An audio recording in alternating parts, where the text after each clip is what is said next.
A salvação, ela sempre é e sempre foi pela fé. Por quê? Por que que uma pessoa, mesmo antes de Jesus vir, poderia ser salva pela promessa da vinda de Jesus? E nós que já estamos na época em que Jesus já veio, somos salvos pela mesma pessoa, pela mesma promessa.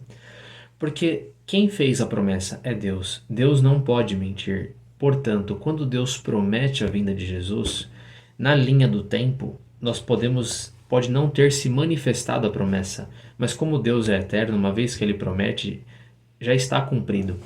Então, quem creu nas promessas da vinda de Jesus, e todo o Antigo Testamento se trata de promessas da vinda de Cristo, foram justificados pela fé. Em Gênesis, para Adão e Eva, a promessa era: virá aquele que pisará a cabeça da serpente, da tua descendência virá aquele que pisará a cabeça da serpente, e esse lhe ferirá o calcanhar. Primeira promessa de Jesus. E depois você vai vendo várias e diversas sombras, né? Ou pelo menos, por exemplo, a lei da expiação de pecados em Levíticos, que era o sacrifício, o tabernáculo, leva-se um animal, um cordeiro sem defeito. Quem que é o cordeiro sem defeito? O próprio Cristo, certo? Ele não tem pecado. E esse cordeiro, quando você mata esse cordeiro, com a mão, você coloca a mão sobre esse cordeiro e arranca a vida dele. Esse cordeiro expiou o seu pecado.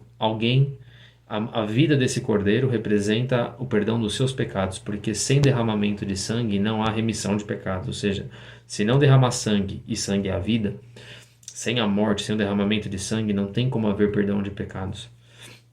Então, quem creu na lei, quem obedeceu à lei, óbvio que não era quem guardasse a lei, mas quem cresce naquela promessa de que os 10 mandamentos era a lei de Deus, de que a expiação de pecados perdoava pecados, quem cria agia de acordo.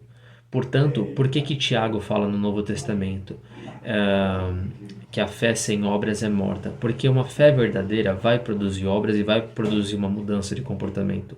Quem creu verdadeiramente dos 10 mandamentos buscou guardar os 10 mandamentos. Quem creu na expiação de pecados agiu de acordo com a lei mosaica para poder expiar, para poder ser perdoado.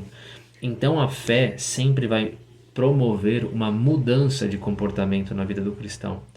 Se o cristão ele não se comporta de acordo com o que a Bíblia pede para ele se comportar, isso significa que a fé dele não está alocada na palavra de Deus, e também provavelmente dentro dele não há um novo nascimento. O Espírito Santo não está usando ele, provavelmente, porque se o cristão só vai na igreja e busca promessas materiais, promessas de melhoria de vida, aí vem com aqueles argumentos de que prosperidade não é errado, que tudo bem, o dinheiro não é errado, a prosperidade não está errada. No entanto,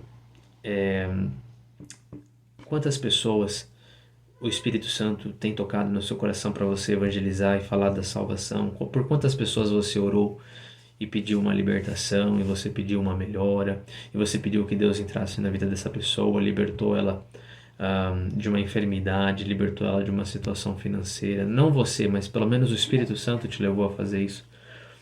Quantos milagres o Senhor te usou para acontecer? E eu não estou falando isso como se eu fosse o perfeito, alguma coisa assim, mas quais são os frutos que você tem dado para o reino dos céus? Não os que você tem buscado para Deus melhorar a sua vida, mas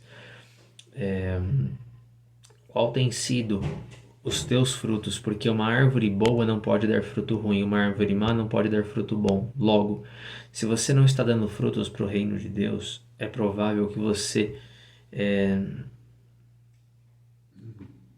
não está sintonizado na palavra de Deus, e o Espírito Santo não está conseguindo te usar porque você não... Teu relacionamento com Deus, com o Espírito Santo, provavelmente está pobre, vamos dizer assim.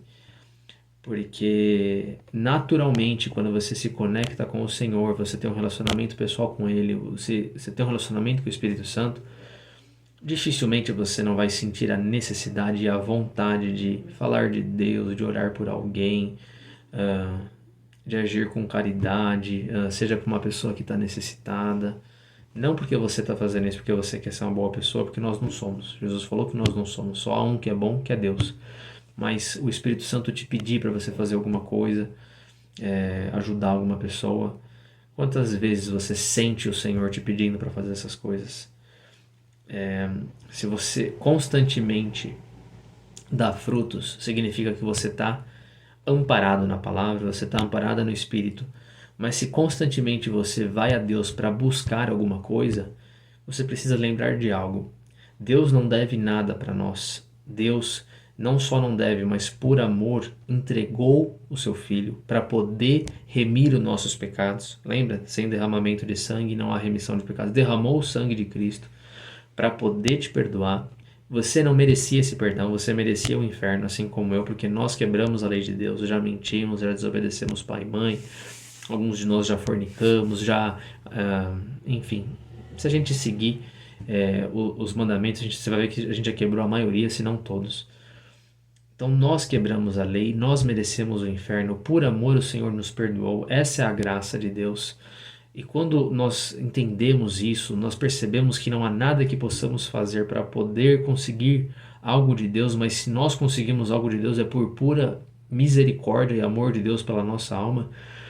Mas constantemente você vai a Cristo para buscar algo de Deus, para conseguir algo de Deus. E quando você faz alguma coisa, você faz porque você está esperando algo em troca do Senhor, porque você está se comportando bem para que Deus possa te abençoar, te ajudar. Lembra de uma coisa: as boas ações vêm do Espírito Santo, não vêm de nós. Isso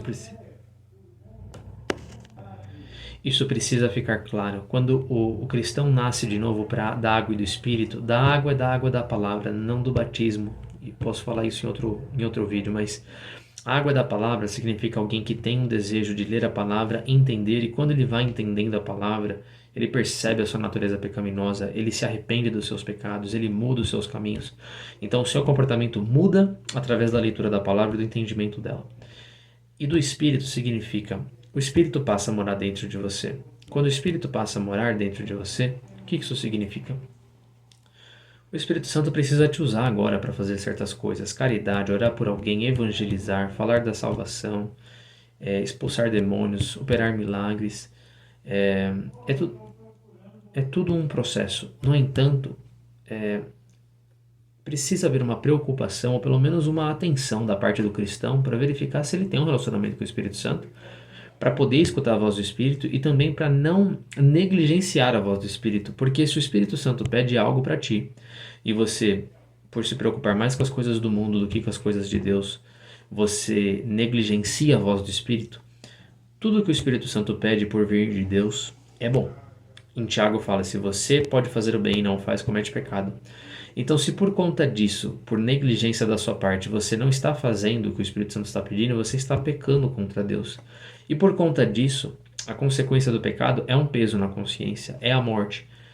E como você sente ela? É esse peso na alma, sabe? Quando a gente peca, nós sentimos um peso na nossa alma. Se nós não confessarmos e nos arrependemos, como está falando em João, se confessar os seus pecados, Deus é fiel e justo para te perdoar, você, por negligenciar e não confessar, você vive num estado de pecado em que você sente um vazio no teu coração e você às vezes se pergunta, poxa, mas eu sou cristão, eu já vou na igreja, eu já faço isso, eu já faço aquilo, o que está acontecendo comigo? Por que eu estou me sentindo tão mal, depressivo, vazio? Provavelmente porque você está negligenciando um relacionamento com Cristo. Você está negligenciando as exigências do Espírito Santo, que são boas, porque quando você faz a vontade do Espírito, Deus derrama sobre ti os frutos do Espírito. Então você vai sentir paz, vai sentir o amor, a alegria, a mansidão, o domínio próprio, a temperança. Todas essas coisas que são a humildade, todas essas coisas que são frutos do Espírito, ao você obedecer e viver em Espírito e deixar com que a graça de Deus, com o Espírito Santo morando dentro de você e guiando você, quando você obedece à voz do Espírito, você sente essas coisas boas e você fica se sentindo completo. Essa é a verdade. Se você não está se sentindo completo, não vai ser Deus te abençoando com carro, com emprego, com mais dinheiro, sabe, promoção, viagem, não importa, irmãos, isso não é benção. A benção é os frutos do Espírito. E para você ter os frutos do Espírito, precisa haver a obediência, percebe? Sem obediência, sem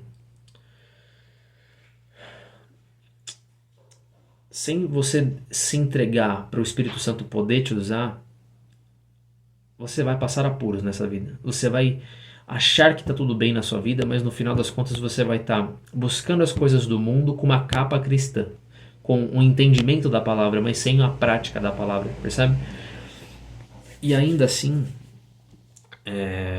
bom, resumindo e concluindo, o que eu posso dizer? Verifique, irmãos, se você tem um relacionamento com o Senhor, se no teu coração há muitas vezes o desejo de fazer algo para Deus mesmo, sabe? Seja uma caridade, irmão, seja orar por alguém, seja falar da graça, da salvação mesmo, mostrar para a pessoa o que ela precisa fazer para ser salvo, crer sabe? Entender a condição pecaminosa dela, o destino que é o inferno, e explicar para a pessoa que a dívida da morte, a dívida do pecado foi paga por Cristo. Quando você crê e se arrepende, você é perdoado pelo que Cristo fez por você, mas a fé em Cristo precisa gerar o arrependimento, que vai gerar uma mudança de comportamento. É por isso que a palavra fala: a fé sem obras é morta. Porque se a pessoa diz que crê, mas ela vive no pecado, ela vive nos mesmos erros, ela vive sem dar frutos para Deus, isso significa que a fé dela de fato não é verdadeira, a fé de fato é morta. Então as obras, não é que você é salvo pela obra, mas quando a sua fé, o seu relacionamento com Cristo é verdadeiro, você dá frutos para Deus por consequência da graça do Espírito Santo que habita em você. Percebe?